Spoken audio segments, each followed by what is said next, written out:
Welcome to TradersArmy.com, defending your right to build wealth and preserve capital for generations to come.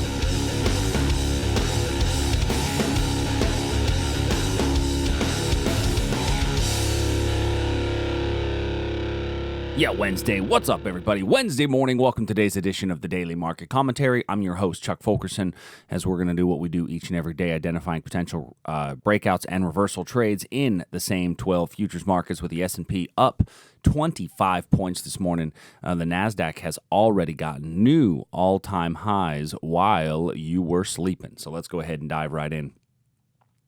S&P up 25. Yesterday we had a level here that was a potential confirmation entry, but the feedback yesterday was that we anticipate, due to the basing in front of the level, it's the kiss of death. And good job, Ingrid, for noticing that yesterday in the comments and putting it was the kiss of death before the level, which is why that level was no longer valid.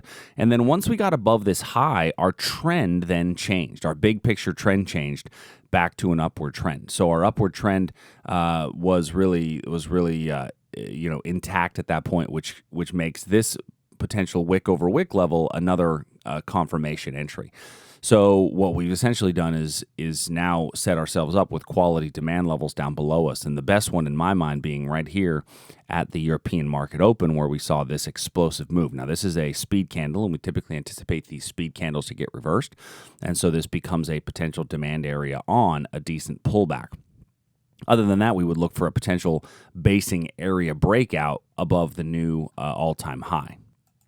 Next level that we would identify would be in the Nasdaq. Nasdaq is already at that all-time high as we popped above the all-time high in the overnight hours. Same level applies in the Nasdaq as did in the other markets.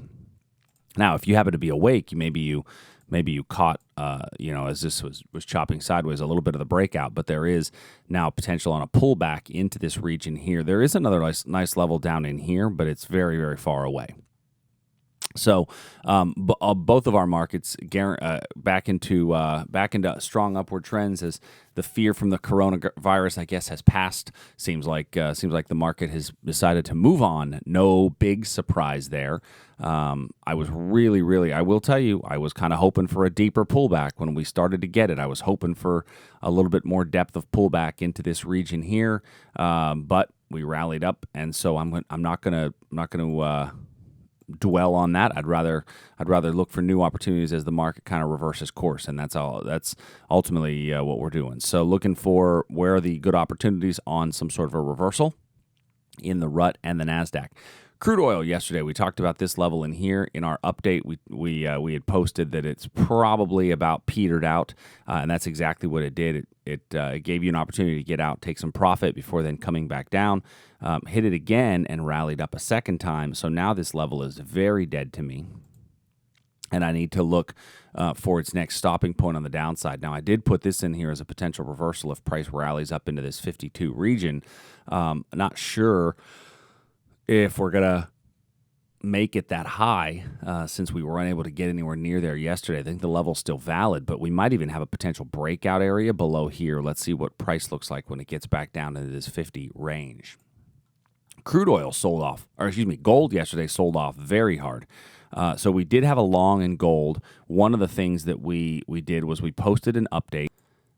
And the idea on the update was that we were showing some weakness. So oftentimes I'll look, and the reason I said that the weakness was, oftentimes I'll look at the candle itself and inside of the candle, maybe in the 15-minute time period, and we'd seen that there was a fair amount of selling pressure on those smaller time frame wicks. So, very early in the day, if we go to the trade update page at Traders Army, we posted a trade update. GC rallied off demand, but is showing significant weakness. At this point, it takes sense to take profits or at least move stop to break even. And that was very early in the morning. Now, the reason we did that was because of that weakness that was showing.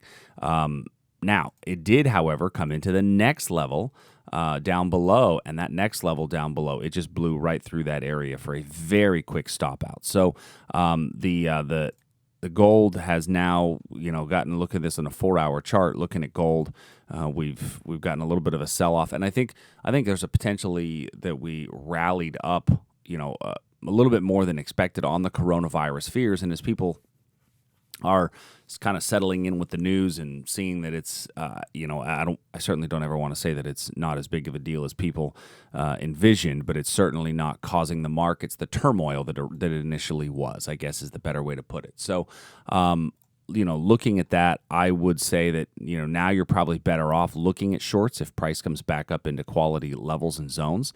And right at the European market open, once again, we have this area right in here as a potential reversal.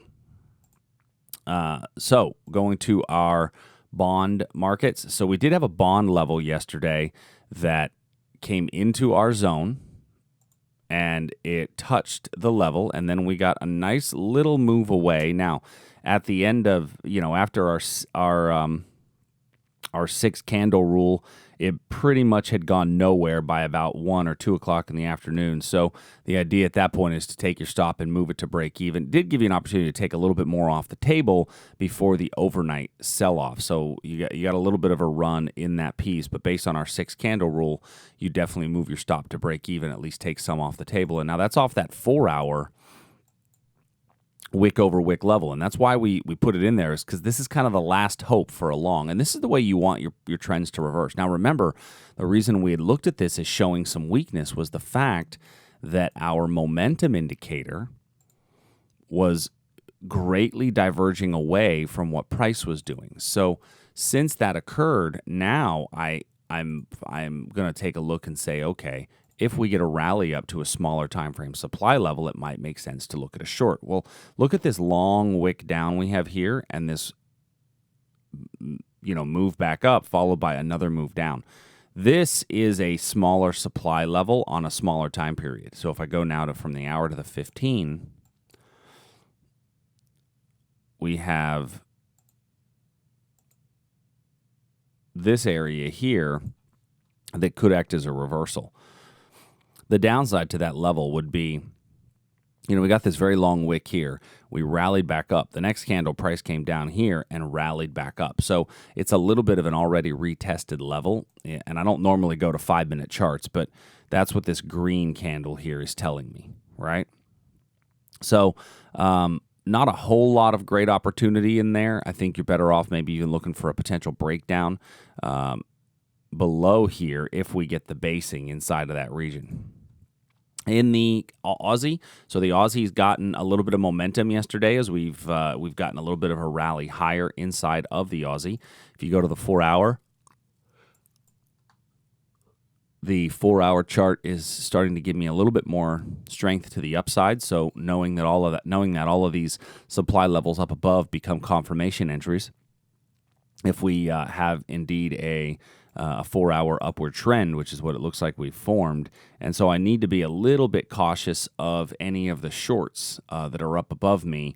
And some of the longs I might want to be a little bit more cautious of as well, just simply because it's a very early upward trend. So I'm going to leave the Aussie alone today and focus a little bit more here on the Euro. And the reason I like the Euro a bit better is because this is a really nice sell-off in the context of price, kind of continuing in the downtrend. So I think you're probably better looking at the Euro as an opportunity. And if I go down even to the 15-minute, I've got a pretty decent 15-minute level right in here. And that's got to be in purple, since it is a 15-minute zone. And then looking at the Canadian dollar, our breakdown is still in place for the Canadian dollar with price breaking down below this region here. We do have a supply level up above us, but we're kind of basing in front of it, so just be cautious of this supply level. Make sure that you have enough profit margin. I don't know at this point that it's going to be a 2-to-1 profit margin, so you might want to make that a confirmation entry before entering. Great British Pound, Japanese Yen. Yesterday in the pound, we had looked at this as a potential area if price did come back down, giving us another breakdown. We came into this in the overnight sessions. We're now coming down off of the level off of the level that this area formed, and this was a decent little move up. So if we get down to this 30-38 area, I think that would be about all the profit that I would look for in this one. So keep that area in play for today. And then the Japanese yen, strong sell-off throughout the day yesterday, stopped through this little 15-minute level.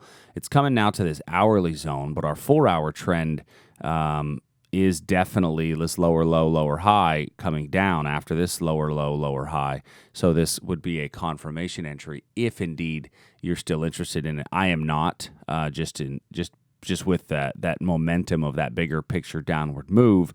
I don't think that it makes a whole heck of a lot of sense. And you've got this area up above us where we could see a little bit of a reversal.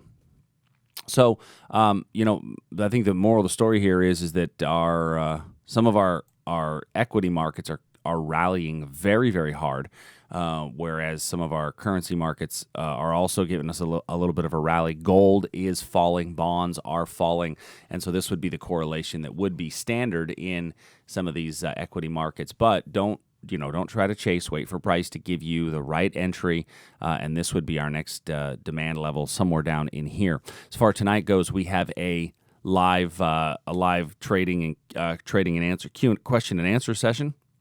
So tonight, join us in our Traders Open Forum at tradersarmy.com, and we have an options deconstructed class. So 2 classes tonight. Feel free to join us at Traders Army. I'd love to have you. All right, everybody. I hope you have a great day, and until tomorrow, I will talk to you soon. Later.